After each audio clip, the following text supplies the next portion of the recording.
Halo guys, David di sini dan ini adalah impresi pertama saya soal Zenfone 3 Laser, Max, Deluxe, dan Zenfone Go. Jadi waktu tanggal 7-9 September kemarin, kita diundang untuk datang ke acara Zenvolution dan nyobain HP-HP yang diluncurin. Untuk kegiatannya sendiri, Anda bisa tonton di vlog ini. Kita langsung ke HP-nya aja. Pertama Zenfone 3 Laser dulu. Dari namanya aja kita udah tahu kalau Zenfone Laser punya keunggulan di sektor kamera. Terutama autofokusnya karena bisa nyari fokus secara cepat. Katanya sih cuma butuh waktu 0,03 detik.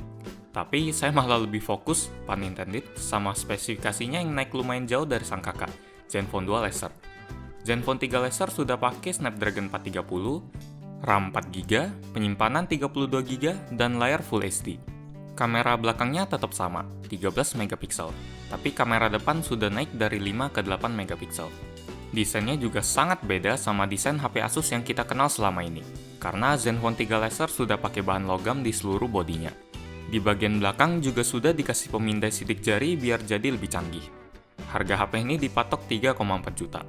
Waktu lagi ngerekam gambar buat video ini, saya ada dengar dealer yang lagi ngomong soal desain Zenfone 3 Laser.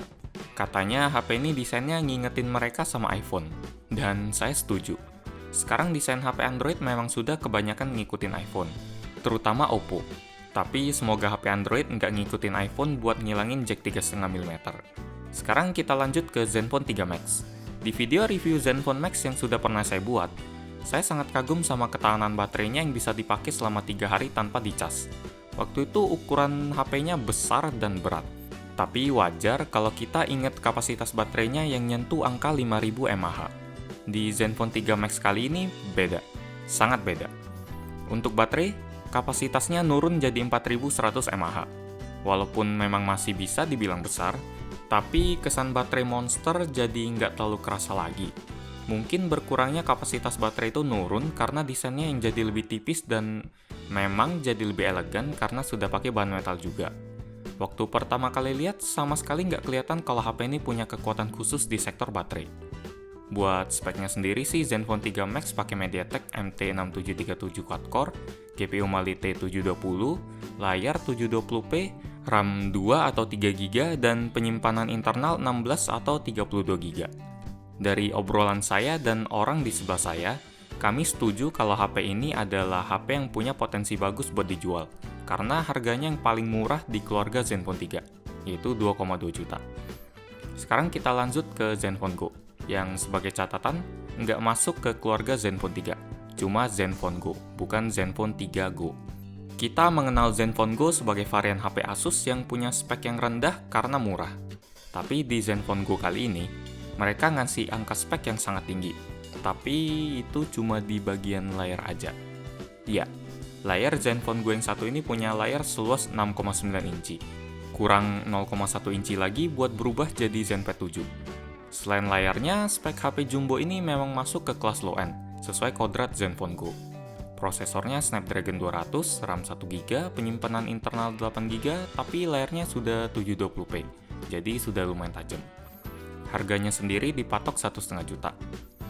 Kalau dengar omongan di sebelah, HP ini nggak kelihatan kayak Zenfone, karena ya ukurannya memang gede banget. Menurut saya sendiri, HP ini cocok buat orang yang suka baca-baca artikel, main sosmed dan nonton YouTube, karena buat hal-hal kayak gitu Snapdragon 200 sudah cukup. Tapi buat gamer sih kayaknya jangan ya. Sekarang kita lanjut ke Zenfone Deluxe Special Edition. Asus nggak gabungin kata Deluxe sama Special Edition cuma buat keren-kerenan aja. HP ini memang pantas dijadiin ajang pamer buat mereka karena speknya gila-gilaan. Snapdragon 821, RAM 6GB, penyimpanan UFS 256GB, kamera 23 megapiksel, dan sensor Sony IMX318. Dan ada juga teknologi penstabil gambar dengan menggunakan 4 sumbu sekaligus. Yang nggak kedengeran terlalu mewah cuma bagian resolusinya yang 1080p. Tapi saya mengerti keputusan penggunaan itu karena angka 1080 sudah jadi angka keramat buat layar tiap HP kalau mau dibilang bagus. Kalau lebih dari itu, kayaknya sudah agak berlebihan dan bedanya nggak terlalu kerasa. Waktu dipegang, rasa premium HP ini memang kenceng banget. Bentuknya tipis, bahannya berkilau, dan kecepatannya pun memang sudah setara HP kelas atas kayak Samsung S7. Mungkin malah lebih cepat, tapi nggak tahu juga karena nggak diadu sebelah-sebelahan. Nah, harganya yang 11,1 juta tentu bikin mikir. Apakah orang sudah siap buat beli HP Asus yang harganya segitu? Saya ada tanyain dealer yang lagi ngetes HP ini di sebelah saya, dan pendapatnya positif. Menurut beliau, HP ini punya potensi laku, terutama buat daerah perkotaan yang orang-orangnya memang butuh gengsi. Beliau yakin karena tokonya punya banyak klien yang kerjanya di dunia perbankan, jadi mereka memang carinya HP yang mahal. Waktu denger itu, keraguan saya soal HP ini jadi agak hilang. Karena awalnya saya nggak yakin kalau Zenfone 3 Deluxe, apalagi yang Special Edition, bakal bisa ngejual di Indonesia. Dunia memang luas. Dari keempat HP yang saya coba tadi, saya punya satu kesimpulan soal Zenfone 3, yaitu mereka mau ngenalin HP baru ke konsumen, tapi masih mau jualan HP lama, si Zenfone 2. Alasannya mudah, walaupun namanya masih sama, kayak Laser, Max, sama Go, HP yang dikenalin kali ini punya spek yang jauh beda, penampilan yang jauh beda, dan harga yang jauh beda juga. Jadi, Zenfone 3 ini bukan dibuat untuk menggantikan Zenfone 2, tapi buat melengkapi Zenfone 2. Dan buat yang baru mau beli Zenfone 2, saya rasa Anda nggak bakal ketinggalan zaman. Demikian kesan pertama saya soal beberapa varian dari keluarga Zenfone 3. Like jika Anda suka, dislike jika tidak suka, dan jangan lupa buat komen, share, dan subscribe bagi Anda yang belum.